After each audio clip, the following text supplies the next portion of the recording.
बढ़ रहे थे। फुसफुसाहटें उसे घेर रही थीं, उसके दिमाग में तूफान की तरह घूम रही थीं। उनके शब्द समझ नहीं आ रहे थे, लेकिन गहरे दर्दनाक दुख से भरे हुए थे।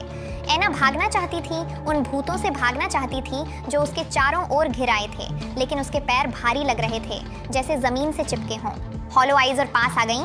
उनकी ठंडी आसमानी उंगलियां उसकी स्किन से छू रही थीं, जिससे उसके शरीर में सिहरन दौड़ रही थी। उसकी लालटेन की रोशनी तेजी से टिमटिमा रही थी, बढ़ते अंधेरे से जूझ रही थी।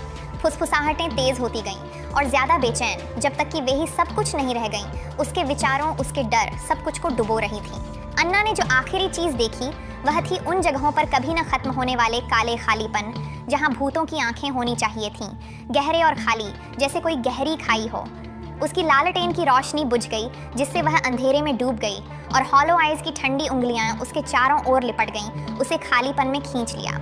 अगली सुबह जब गांव वाले जंगल के किनारे गए तो उन्होंने अन्ना को जमीन पर पड़ा पाया। उसका शरीर शांत और ठंडा था, उसकी लालटेन उसके पास थी, उसका शीशा टूटा हुआ था और उसकी लौ बुझ गई थी। लेकिन सबसे ज्यादा डर उसे उसकी आंखों से लगा। उसकी कभी चमकीली आंखें चली गई थीं, उनकी जगह खोखले काले खालीपन ने ले ली थी, जैसे उन्हें किसी अनदेखे हाथ ने तराशा हो। गांव वालों ने उस दिन अन्ना को दफना दिया। उनके दिल दुख और डर से भारी थे। वे हॉलो आइज के बारे में धीमी आवाज में बात कर रहे थे। पुरानी कहानियों में उनका विश्वास अब पक्का था। वे जानते थे कि ऐना की आत्मा को जंगल ने ले लिया है, एक और खोई हुई आत्मा जो खाली जगहों के साथ जंगल में भटक रही है, किसी ऐसे की तलाश में जो उसकी जगह ले सके।